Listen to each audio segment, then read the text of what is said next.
आता पाहणार आहोत मोठ्या राजकीय बातम्या। बावनकुळेंनी जीआर रद्द करण्यासाठी पुढे पाऊल टाकावं, अन्यथा ओबीसींची पिढी उद्ध्वस्त होईल, वडेट्टीवारांचं वक्तव्य। तर वडेट्टीवारांनी ओबीसी समाजाच्या नावानं दुकान मांडलंय, बावनकुळेंची टीका। तुमचा गैरसमज काय झाला असेल तर तो दूर करा, तो जीआर रद्द करण्यासाठी पुढे पाऊल टाका, तर या पुढच्या पिढीचं भलं होईल, नाहीतर ओबीसीची ही पिढी उद्ध्वस्त होईल। वडेट्टीवारचं ही जी नौटंकी आहे, ओबीसी समाजाच्या आंदोलनाला हातात घेऊन ते आपला राजकारण करण्याचा प्रयत्न करतात आहे। राहुल गांधी आणि काँग्रेसनं मराठा समाजाला खूप विरोध केला, काँग्रेसला महाराष्ट्रात वाटोळं करून घ्यायचंय, मनोज जरांगेंची टीका। राहुल गांधींनी आणि काँग्रेसने लयच उचलून धरले मराठ्याच्या विरोधात, मराठ्याचं वाटोळं व्हावं म्हणून त्याच्या माध्यमातून। विसरले का मराठ्यांनी पूर्वी साथ दिलेली? लय उचलून धरलं सध्या।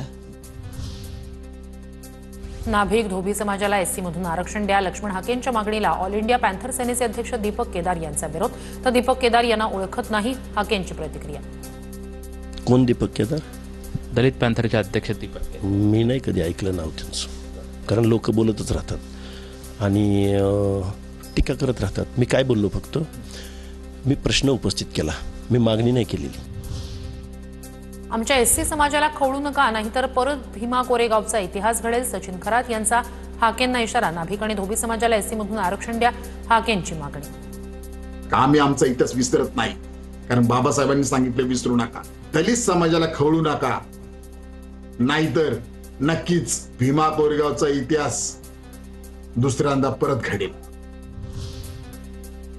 परमेश्वराचे मोठे उपकार, आम्हा ब्राह्मणांना आरक्षण नाही, महाराष्ट्रात ब्राह्मणांचं महत्व नाही, उत्तर प्रदेश बिहारमध्ये ब्राह्मणांचं खूप महत्व। नितीन गडकरींचं वक्तव्य, महाराष्ट्रात मराठ्यांचं महत्व असल्याचाही उल्लेख। की आमच्यावर परमेश्वराने, मी ब्राह्मण जातीचा, सगळ्यात मोठा उपकार काही केला असेल तर आम्हाला आरक्षण नाही। तर महाराष्ट्रात महत्व नाही या ब्राह्मणाचं, पण उत्तर प्रदेश बिहारमध्ये महत्व खूप आहे। विद्यमान आमदाराला 2 कोटी मिळतात, मी आमदार नसतानाही 20 कोटी निधी मिळतोय, माजी आमदार सदा सरवणकर यांच्या वक्तव्यामुळे वादाची शक्यता। असलेल्या आमदाराला 2 कोटी मिळाले, तर मला नसताना सुद्धा 20 कोटी मिळतात।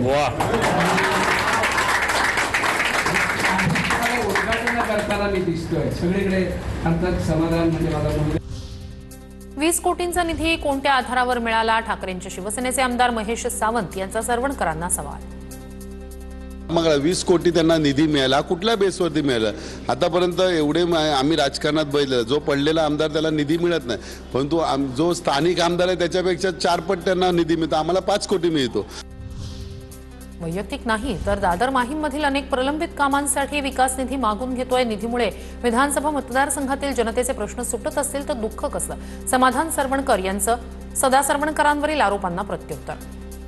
आज माहीम विधानसभेमध्ये, दादर विधानसभेमध्ये, माहीम, दादर, प्रभादेव इथे अनेक प्रलंबित कामं होती, जनतेचे प्रश्न सुटत असतील ह्याच्यात तुम्हाला आनंद झाला पाहिजे, पण आज कसलं दुःख आहे हे मलाच कळत नाही त्यांचं।